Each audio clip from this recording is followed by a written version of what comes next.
अगला कॉन्सेप्ट है 68, buyback of security, मतलब कोई भी कंपनी अपने सिक्योरिटीज को बायबैक कर सकती है। देखो सबसे पहले जो बायबैक होता है ना, कंपनी अपने शेयर्स का प्लस अदर सिक्योरिटीज का बायबैक कर सकती है, अदर स्पेसिफाइड सिक्योरिटी। चलो रूल पढ़ते हैं। सबसे पहले बायबैक के सोर्स क्या होगी? बायबैक के 3 सोर्स है, पहला फ्रीजर, दूसरा सिक्योरिटी प्रीमियम और तीसरा proceeds of issue of new share और अदर स्पेसिफाइड सिक्योरिटी। लेकिन एक चीज ध्यान रखना है कि it should not be of same kind of security. मतलब क्या हुआ, 3 जगह से आप बायबैक कर सकते हो, फ्रीजर, सिक्योरिटी प्रीमियम। और अगर कंपनी को इक्विटी शेयर का बायबैक करना है तो कंपनी प्रेफरेंस शेयर इशू करके जो पैसा आ रहा है उससे इक्विटी का बायबैक कर सकती है। इक्विटी शेयर इशू करके जो पैसा आएगा उससे इक्विटी का बायबैक नहीं कर सकती। अब बायबैक के लिए कुछ कंडीशन है जो हमको ध्यान रखना है। सबसे पहले बायबैक तभी कर पाओगे जब आर्टिकल में ऑथराइजेशन होना चाहिए। इसके बाद बायबैक की लिमिट है।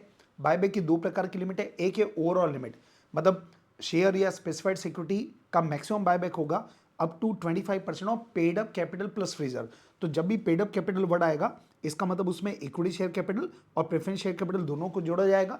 और सेकंड नंबर, अगर कोई कंपनी अपने इक्विटी शेयर का बायबैक करती है तो एक फर्दर लिमिट है, वो ध्यान रखना पड़ेगा।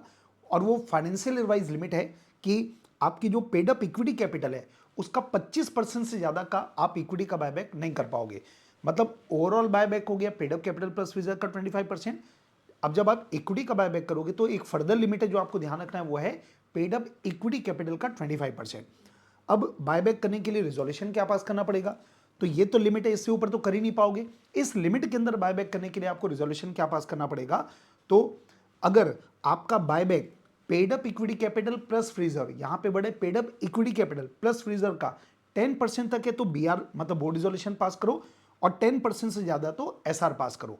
इसके बाद बायबैक करने के बाद जो डेट इक्विटी रेशियो है वो 2:1 से ऊपर का नहीं होना चाहिए।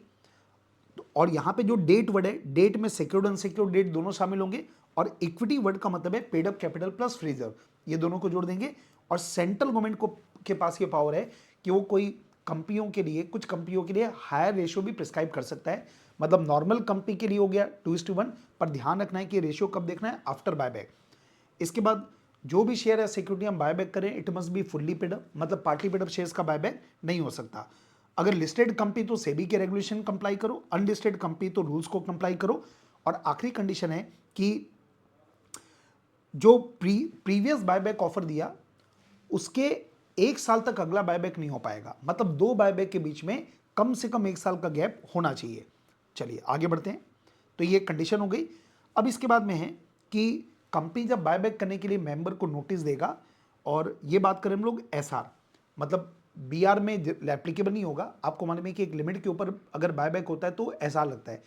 तो एसआर पास करने के लिए मीटिंग बुलाओगे, इसकी नोटिस जाएगी, नोटिस के साथ एक्सपेंडिचर स्टेटमेंट जाएगा।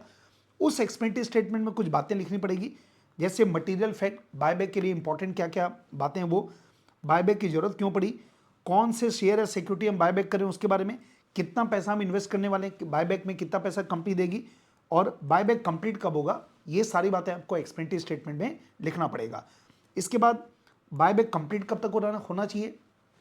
जो जिस दिन बीआरएसआर पास किया उसके 1 साल के अंदर बायबैक हमारा कंप्लीट हो जाना चाहिए। मतलब बायबैक आपका पूरा प्रोसेस कंप्लीट हो जाना चाहिए। अगला पॉइंट है मोड, मतलब बायबैक का तरीका क्या होगा। तो 3 तरीकों से बायबैक कर सकते हैं कंपनी अपने शेयर खरीद सकती है।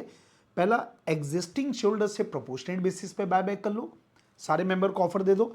उसके बाद ओपन मार्केट से बायबैक कर सकते हैं। और तीसरा, कंपनी ने जिन लोगों को एम्प्लॉय स्टॉक ऑप्शन दिया है या जिनको स्वेट इक्विटी शेयर दिया उनके भी शेयर्स को हम लोग बायबैक कर सकते हैं। नेक्स्ट पॉइंट है डिक्लेरेशन ऑफ सॉल्वेंसी। जो भी कंपनी बायबैक करती है तो रिजोल्यूशन पास होने के बाद, मतलब बीआरएसआर आपने पास किया उसके बाद, लेकिन बायबैक स्टार्ट होने के पहले हम लोग को कंपनी के बीओडी को एक डिक्लेरेशन देना पड़ेगा। तो उसके बारे में क्या है? तो ये डिक्लेरेशन देना पड़ेगा। वो किसको डिक्लेरेशन फाइल करोगे आप? अगर लिस्टेड कंपनी है तो 2 जगह फाइल करना पड़ेगा डिक्लेरेशन को, आरओसी और सेबी के पास, और अनलिस्टेड कंपनी है तो केवल आरओसी के पास। और ये जो डिक्लेरेशन है उसमें कंपनी के बीओडी डिक्लेयर करेंगे कि हम लोगों ने पूरी इंक्वायरी कर ली है और हम ये ओपिनियन में पहुंचे हैं कि हमारी कंपनी अगले 1 साल, जिस दिन हम डिक्लेरेशन दे रहे हैं उसके 1 साल तक जो भी हमारी लायबिलिटी आएगी उस लायबिलिटी को मीट आउट कर लेंगे, इतना पैसा हमारे पास है।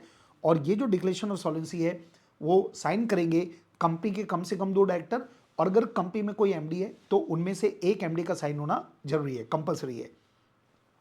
नेक्स्ट पॉइंट है कि जो भी सिक्योरिटी आपने बायबैक किया तो बायबैक का जो लास्ट डेट है, बायबैक के लास्ट डेट खत्म होने के, अगर बायबैक हमने मान लीजिए 31 जनवरी तक लास्ट डेट है, वहां तक बायबैक करेंगे तो 31 जनवरी खत्म होने के 7 दिनों के अंदर कंपनी को वो जो भी सिक्योरिटीज कंपनी के पास आई है फिजिकल फॉर्म में, तो उन सबको एक्सटिंग्विश करके डिस्ट्रॉय करना है, मतलब कैंसिल करो और उसको डिस्ट्रॉय कर दो। अगला पॉइंट है restriction on further issue of same kind of security with in 6 month. इसका मतलब क्या हुआ, अगर कंपनी ने मान लो बेटा इक्विटी शेयर का बायबैक किया, तो जिस दिन इक्विटी शेयर का बायबैक किया उसके 6 महीने के अंदर आप नए इक्विटी शेयर इशू नहीं कर पाओगे, सेम काइंड ऑफ सिक्योरिटी अगले 6 महीने में आप इशू नहीं कर पाओगे। लेकिन इसके 6 एक्सेप्शन है। 6 एक्सेप्शन क्या है, पहला बोनस शेयर देना है तो दे दो, मतलब इक्विटी शेयर बायबैक किया, मैं 1 महीने बाद चाहूं तो इक्विटी शेयर को बोनस के रूप में दे सकता हूं।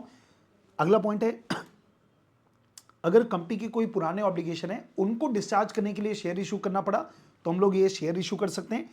और पुराने ऑब्लिगेशन क्या हो गया, कन्वर्शन ऑफ वारंट, मतलब कंपनी ने पहले कभी वारंट इशू किए थे, उन लोग को शेयर देना पड़ रहा है, आप दे सकते हो, पहला।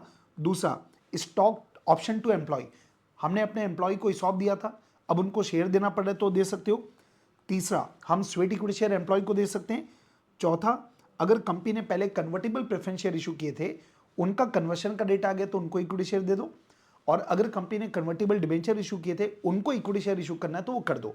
मतलब एक हो गया बोनस और 5 ये, तो कुल मिला के कितने एक्सेप्शन हो गए, 6। तो कॉन्सेप्ट ये हो गया कि अगर कंपनी ने बायबैक ऑफ इक्विटी शेयर किया तो अगले 6 महीने में आप नए इक्विटी शेयर इशू नहीं कर पाओगे, पर ये 6 टाइप के इक्विटी शेयर आप इशू कर सकते हो। इसके बाद नेक्स्ट पॉइंट है, हर कंपनी जो बायबैक करती है उनको एक रजिस्टर मेंटेन करना पड़ता है, उससे उस रजिस्टर में कुछ एंट्री करना पड़ेगा, जैसे कौन से सिक्योरिटी आपने बायबैक किया उसके बारे में डिटेल, कितना पेमेंट किया उसके बारे में, हमने सिक्योरिटी को कैंसिल कब किया, हमने सिक्योरिटी को डिस्ट्रॉय कब किया, वो सब डेट्स आपको मेंशन करना पड़ेगा। और जब आपका बायबैक कंप्लीट हो गया तो फाइनली एक रिटर्न बना के आपको फाइल करना पड़ेगा। लिस्टेड कंपनी जिस दिन बायबैक आपका कंप्लीट हुआ उसके 30 दिन के अंदर आरओसी और सेबी दोनों को रिटर्न फाइल करेगी, और जो अनलिस्टेड कंपनी है उनका सेबी से तो कोई नाता नहीं होता, तो वो 30 दिन के अंदर आरओसी को रिटर्न फाइल करेगी। और आखिरी में नोट है कि जो सिक्योरिटी वर्ड है इसमें ईसॉप भी शामिल होगा। तो कुल मिला के हम लोग जो बायबैक करते हैं वो इक्विटी शेयर का, प्रेफरेंस शेयर का, ईसॉप का, इन सब का बायबैक कर सकते हैं।